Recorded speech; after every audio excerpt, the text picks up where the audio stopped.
resign! Marcos resign! Marcos resign! Marcos resign! Magandang araw ho sa inyo lahat dyan ng mga nakapanood pa lang nito, kakabukas lang ng inyong cellphone. So today is September 13, Sabado 2025. Ano bang meron sa araw na to?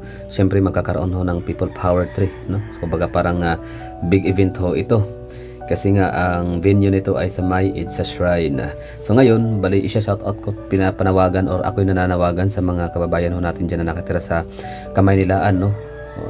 National Capital Region, sa may Central Luzon, lalo na sa mga taga Bulacan, mga taga Pampanga, Calabar Zone, no? That's Cavite, Rizal, Batangas, Laguna, and Province of Quezon. So yung mga lugar ho ninyo na akin nabanggit ay malapit lang ho yan sa Quezon City, no? So magagather ho kayo ngayon sa may Idsa Shrine. Magkaroon ho ng malaking pagtitipon para sa tawag natin People's Protest against graft and corruption sa ating gobyernong Pilipinas ngayon, no? So sobrang garaparan pagkakarakot nila ngayon natin, kaya ngayon sa atin, kaya dapat ating akunan yan.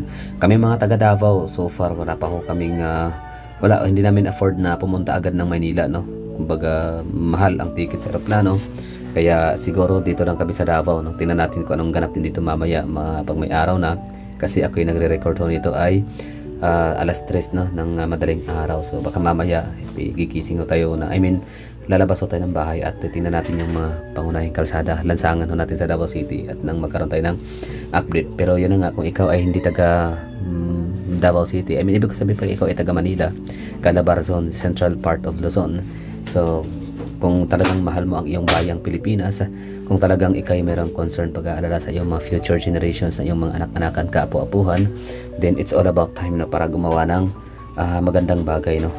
Gumawa ka, no? Makilahok ka na, mag-contribute ka, no? Dagdag mo yung iyong sarili bilang isang sa account, no? Para makita talaga ng ni Pangulong Marcos tsaka ni Martin Romualdez Saldico at kung sino-sino pa yung mga buhaya, no, sa ating gobyerno ngayon, na ganyan kalakas ang mga Pilipino. Kumbaga matagal natin natitimpit, nagtitiis, pero parang sumusobra na, sukdulan na talaga, hindi na pwedeng paliban pa, no? Kailan pa ba tayo kikilos kapag talaga'y wala na, as in super negative? Sa totoo lang, logi na yung Pilipinas. Alam nyo ba na yung kita ng Pilipinas is magkano ba yun? Basta mayroon tayong 1 trillion deficit, parang 4 billion yata, trillion, no? Basta sabihin natin na kumikita ng 3 trillion ang Pilipinas, pero balak ni Marcos na uutang ng 6 trillion, parang gano'n, no? Sa po yan, hindi siya pinaka-accurate, pero ang pinaka-main point ho dito is, yan nga, yung parang nagtatrabaho ka, sahod mo sa isang araw is 1,000 pesos lang, pero ubutang ka ng 2,000, parang gano'n, no? Diba? So maganda ba yun? Siyempre hindi. Kasi kapag ibig sabihin yun talaga, deficit wala na, login ang Pilipinas, negative na ho tayo. So kailan ba tayo kilos? Kailan tayo gagawa ng paraan kapag talaga hindi na natin kaya na, like lunod na lunod. Actually ngayon pa lang hanggang liig, lagpas ulo na yung yung ating pagkalunod, no, dahil sa kakurakutan nitong ating administrasyon, ating gobyerno. So kailan pa tayo kilos? So ito na yung pagkakataon, no? Orasan natin to. Meron na mga organization, hindi siya organization, hindi siya organized, talagang meron lang talagang mamumuna. Yan na nga, so nabanggit ko na, no? So si Jessica Soho ng GMA, Javit Singson, Mayor Magalong ng Baguio, si Rico Behlica, yan po yung PACC or yung Presidential Anti-Crime and Corruption Agency na binuo yan ni Tatay Digong sa panahon niya para nga mag-imbestiga ng exclusive para sa mga may mga investigasyon, no, na gagawin o imbestigahan ang mga kurakot ng mga ahensya ng gobyerno, mayor, barangay captain, congressman, governor, lahat-lahat, no, ng mga nagtatrabaho, mga opisyales sa ating gobyerno. So Rico Behlica, so andyan ho siya. Pero yung PACC na yan, matagal niyang binuwag, no? Pinaka first and foremost talagang ginawa ni BBM nung kanyang pagka-assume ng office ay binuwag, no? Dinisolve, tinunaw, tinanggal ang PACC. Kasi nga, alam nila na masasagasaan sila at ang kanyang mga cabinet secretaries, ang kanyang mga kaalyado, no? Ang kanyang mga tropa, mga buhaya. So yun, kaya tinanggal. Okay, so sino pa ba ang mga sikat na mga personalidad? Attorney Vic Rodriguez, kilala natin yan, no? Tumakbo yan under the banner of PDP Laban, if I'm not mistaken, or parang ba siya, ampon, no? Ampon ang tawag dyan, basta adapted, ganun, or guest. Okay, so sino pa, Catholic Church, of course. Maiso Group, ayan, so ito Duterte makadidiis talaga to pag sinabi Maiso Group. So riding community, so itong riding community, it comes from different political colors. Elijah San Fernando, so ito ay representative ng Kamanggagawa Party List. Hanga rin ako sa taong to kasi magaling din talaga siya, may boses. Yun nga lang may mga haka-haka, pero haka-haka pa naman na siya daw ay makakaliwa, pulahan, ganun, no, parang NPA, pero sige lang, maganda. Ang mahalaga dyan, nagtatrabaho siya na maayos. At isa rin to talaga sa nagko-call out ng mga kalokohan, no, nila Martin Romualdez, BBM at mga kabinete nito. Okay, so University of the Philippines, ayan, UP. So alam naman mga taga-UP, most likely mga ano yan mga hypocrites, and at the same time mga rebelde, mga ano yan, mga kilosang, mga magbabasa, mga ganyan, mga katropa na Franz Castro, nagre-recruit ng mga kabataan ng may brainwash para kalabanin ang gobyerno. So tama ba 'yon? Hindi, syempre hindi.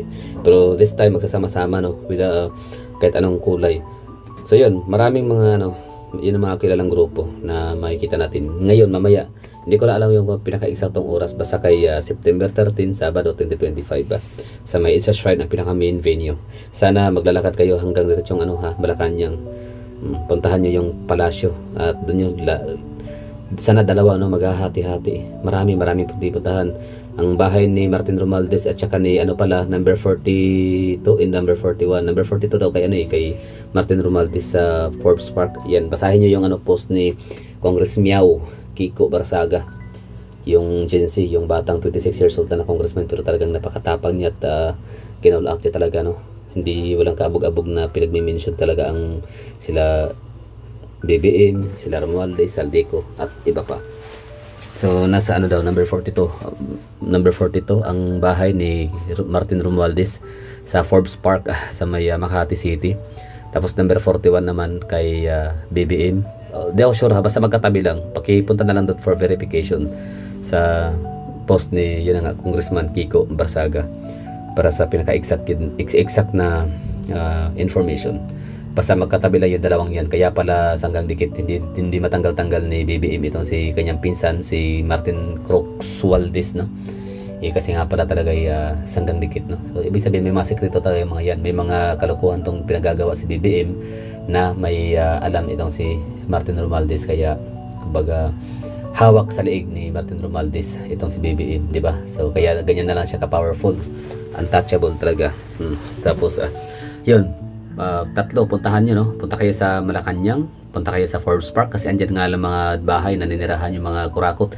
Sino nga ba yung may bahay na sa ngayon, nasa may si Dan Fernandez ba yun? Pero di ko, basta parang merong kongresista na dati nakatira lang sa, hindi naman, parang hindi ganun ka-exclusive na subdivision, pero ngayon meron nang daong bahay sa sa may Forbes Park ba yun, somewhere, basta yun.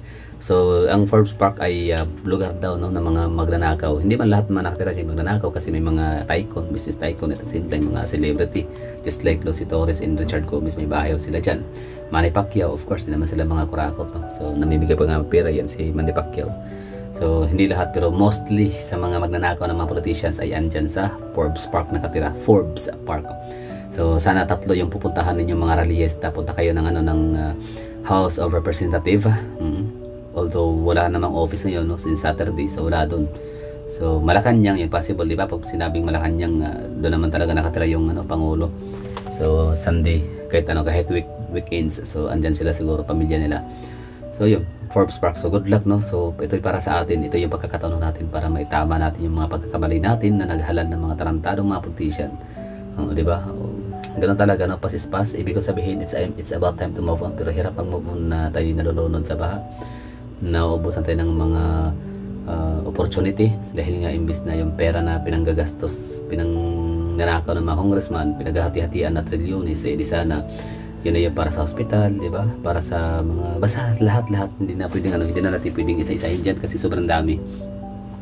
So parang natin, basta pinatay tayo, no, ng parang killing me softly, parang gano'n ang datingan. So pinatay nila tayo ng padandahan. So yun lang, good luck sa mga mag-a-attend, no, sa People Power number 3. So good luck.